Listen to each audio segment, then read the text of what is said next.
हाथ का अध्ययन, सामुद्रिक शास्त्र, नाखूनों पर निशान, काले धब्बे।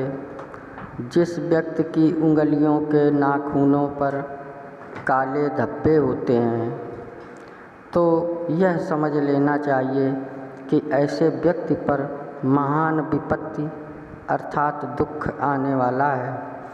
यहाँ यह बात समझ लेनी चाहिए कि नाखूनों पर धब्बे समय समय पर दिखाई देते हैं और लोप भी हो जाते हैं।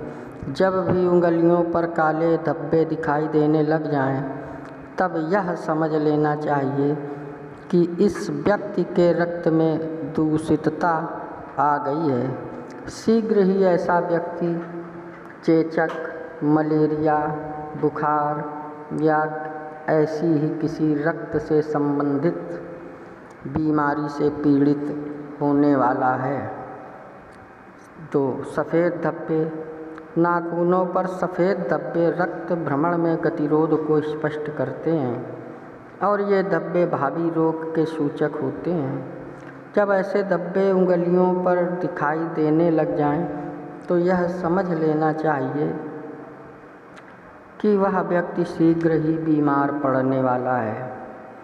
नाखूनों की जड़ों में छोटा अर्धचंद्र होना। नाखूनों की जड़ों में कई बार अर्धचंद्र दिखाई देने लग जाते हैं। ये अर्धचंद्र प्रगति के सूचक हैं। तर्जनी उंगली पर अर्धचंद्र बने तो शीघ्र ही नौकरी में अथवा राज्य सेवा में उन्नति या शुभ समाचार मिलने के आसार बनते हैं।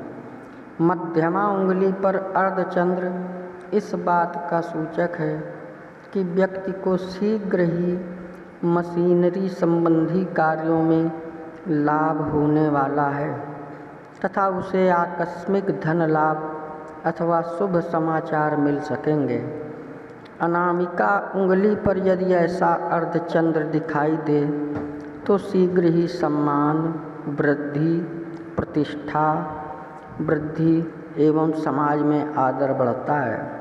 कनिष्ठिका उंगली पर अर्धचंद्र बने तो व्यापारिक कार्यों से लाभ होने के आसार बढ़ जाते हैं। अंगूठे के नाखून की जड़ में यदि यह अर्धचंद्र बने तो समस्त प्रकार के शुभ कार्य, उन्नति एवं शुभ संकेत समझना चाहिए। नाखूनों की जड़ों में बड़ा अर्धचंद्र होना। ऊपर मैंने छोटे अर्धचंद्र के बारे में विवरण दिया है, परंतु कई बार बड़ा अर्धचंद्र भी दिखाई देता है जो कि लगभग आधे नाखून को घेर लेता है। बड़ा अर्धचंद्र यदि दिखाई दे तो विपरीत फल समझना चाहिए। ऊपर प्रत्येक उंगली के संबंध में जो फल बतलाए हैं उनसे विपरीत विचार करना चाहिए। ऊपर मैंने सफ़ेद और काले धब्बों के बारे में विवरण दिया। इस संबंध में यह भी जानना उचित रहेगा कि यदि अंगूठे पर सफ़ेद धब्बा दिखाई दे तो वह प्रेम का सूचक होता है, जबकि काला धब्बा निकट भविष्य में अपराध होने की सूचना देता है। इसी प्रकार तर्जनी पर काला धब्बा आर्थिक हानि का संकेत करता है और सफ़ेद धब्बा व्यापार में लाभ का सूचक होता है। मध्यमा उंगली के नाखून पर यदि सफ़ेद धब्बा दिखाई दे तो शीघ्र ही यात्रा होने का योग बनता है, जबकि काला धब्बा परिवार के किसी वृद्ध व्यक्ति की मृत्यु का संकेत करता है। इसी प्रकार अनामिका के नाखून पर यदि काला धब्बा दिखाई दे जाए तो शीघ्र ही समाज में अपयश मिलता है। इसके विपरीत यदि सफ़ेद धब्बा दिखाई देता है तो उस व्यक्ति को शीघ्र ही सम्मान, धन तथा यश मिलने का योग बनता है। कनिष्ठिका उंगली के नाखून पर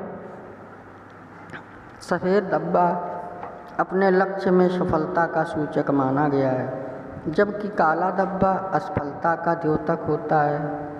किसी भी उंगली पर या सभी उंगलियों पर यदि पीले धब्बे दिखाई देने लगें तो यह निश्चित रूप से समझ लेना चाहिए कि इस व्यक्ति की मृत्यु निकट भविष्य में होने वाली है।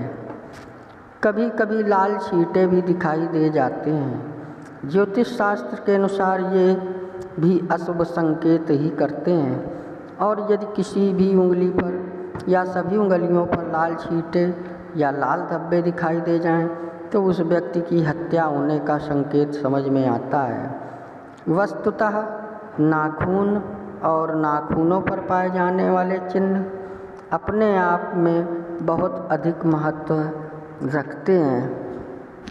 इसलिए हस्तरेखा विशेषज्ञ को चाहिए कि वह जब भी हाथ का अध्ययन करे तब उसे इन सारे तथ्यों को भी अपने दिमाग में स्थिर कर लेना चाहिए। आपको हमारा वीडियो कैसा लगता है कृपया कमेंट्स में बताएं। सब्सक्राइब करें, लाइक करें, शेयर करें। जय श्री राम।